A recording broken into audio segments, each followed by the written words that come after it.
የ2018 ዓመተ ምህረት ተመራቂ ተማሪዎች የሆናችሁ ወይም ከዚህ በፊት ኤግዚት ኤግዛም ወስዳችሁ ማለፊያ ውጤት ያላስመዘገባችሁ ተማሪዎች እንግዲህ ኤግዚት ኤግዛም ከመቼ እስከ መቼ እንደሚሰጥ ማወቅ ለውጤታማነታችሁ ወይም ቀድማችሁ እንድትዘጋጁ ስለሚረዳችሁ እንግዲህ ይሄ ኤግዚት ኤግዛም የሚሰጠው ዋና ኦብጀክቲቭ to assess the core competence of graduate ለተመራቂ ተማሪዎች ኮር ኮምፒተንሳቸውን አሰስ ለማድረግ የሚሰጥ ፈተና ነው። ይሄ ፈተና የሚሰጠው ትምህርት ሚኒስቴር በአመት 2 ጊዜ ነው የሚሰጠው። አንደኛው ጥር ነው፣ ሁለተኛው ሰኔ ላይ ነው። ሰኔ ላይ ለተመራቂ ተማሪዎች ይሰጣል። ጥር ላይ ደግሞ ከዚህ በፊት ፈተናውን ተፈትነው ማለፊያ ውጤት ማምጣት ላልቻሉ ተማሪዎች ጥር ላይ ይሰጣል ማለት ነው። ወደ ትምህርት ሚኒስቴር ካላንደር ስንሄድ ካላንደሩን ቤዝድ በማድረግ ሰኔ ላይ የሚሰጠው ኤግዚት ኤግዛም እና ጥር ላይ የሚሰጠው ኤግዚት ኤግዛም ፔሪዱ ከመቼ እስከ መቼ እንደሆነ የትምህርት ሚኒስቴርን ካላንደር ቤዝድ አድርጌ ያሳያችኋለሁ። እንግዲህ እንደምታዩት ወደ ትምህርት ሚኒስቴር ካላንደር ስንሄድ ትምህርት ሚኒስቴር እንደምታውቁት የትኛውም አመት ከመጀመሩ በፊት በአመቱ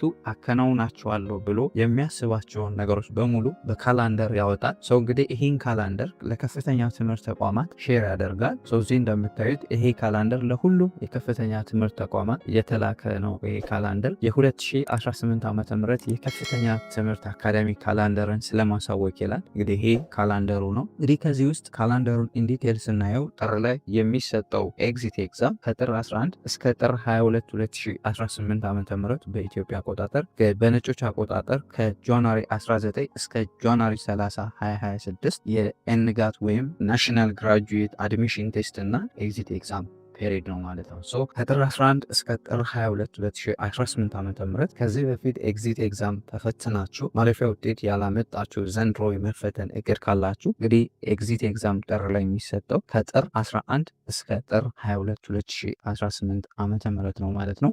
ሌላው እንግዲህ ሁለተኛ የሚሰጠው ሰኔ ላይ ነው። ሰኔ ላይ የሚሰጠው ኤግዚት ኤግዛም ሰኔ 3 እስከ ሰኔ 10 2018 ዓ.ም ኤግዚት ኤግዛም ፔሪድ ነው። ያ ማለት በነጮች አቆጣጠር ጁን 10 እስከ ጁን 17 2026 ድረስ ያሉት ቀናት ለተመራቂ ተማሪዎች የሚሰጠው ኤግዚት ኤግዛም ፔሪድ ነው ማለት ነው። በ2018 ዓ.ም ኤግዚት ኤግዛም የመፈተን እቅድ ያላችሁና ከዚህ በፊት ማለፊያ ውጤት ሳታመጡ ቀርታችሁ ወይም የግል ኮሌጅ የተለያዩ ተቋማት ጥር ላይ የመፈተን እቅድ ካላችሁ ጥር ላይ የሚሰጠው ከጥር 11 እስከ ጥር 22 2018 ዓ.ም ነው። ለተመራቂ ተማሪዎች ደግሞ በዘንድሮ በ2018 ዓ.ም ለምትመረቁ ተማሪዎች ከሰኔ 3 እስከ ሰኔ 10 2018 ዓ.ም ኤግዚት ኤግዛም የሚሰጥ በት ፔሪድ ነው። እንግዲህ ይሄ የትምህርት ሚኒስቴር ካላንደር የሚያሳየው ለ2018 ዓ.ም ኤግዚት ኤግዛም እሰጥበታለሁ ብሎ ያስቀመጠው ካላንደር ነው።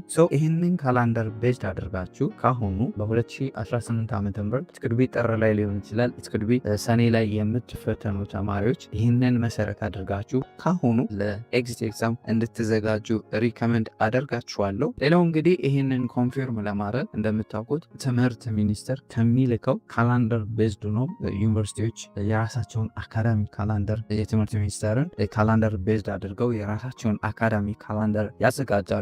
ለዚህም እንደማሳያ የመቀሌ ዩኒቨርሲቲን አካዳሚ ካላንደር ላሳያችሁና ይሄ እንግዲህ የመቀሌ አካዳሚ ካላንደርን በትምህርት ሚኒስቴር ቤዝድ ሆኖ ያዘጋጀው አካዳሚ ካላንደር ነው። እንግዲህ የመቀሌ አካዳሚ ካላንደር እንደሚያሳየው ከሆነ ከጥር 12 እስከ ጥር 22 05 2018 ዓ.ም የኤግዚት ኤግዛም እና የናሽናል ግራጁዌት አድሚሽን ቴስት ኤግዛም ፔሪድ ነው።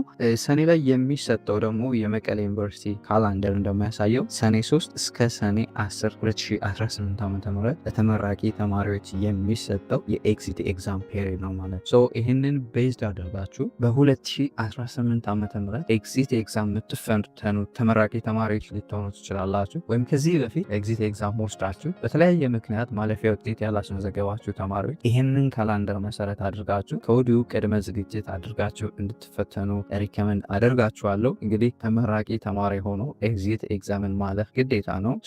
ካሁኑ ዝግጅታችሁን አድርጋችሁ ለማለፍ የራሳችሁን ጥረት እንድታደርጉ ሪከመንድ አደርጋችኋለሁ። ግን ይሄ ካላንደር አይቀየርም ማለት አይደለም። ሊቀየር ይችላል፣ በዚሁም ሊጸና ይችላል። ግን ለዝግጅት እንዲጠቅማችሁ ይሄንን ካላንደር ቤዝድ አድርጋችሁ ካሁኑ መዘጋጀት ትችላላችሁ። ሌላ ኤግዚት ኤግዛምን በተመለከተ አዲስ የሚወጣ ኢንፎርሜሽን ካለ ቀድመን በቴሌግራም በዩቲዩብ ቻናላችንም የምናሳውቃችሁ ይሆናል።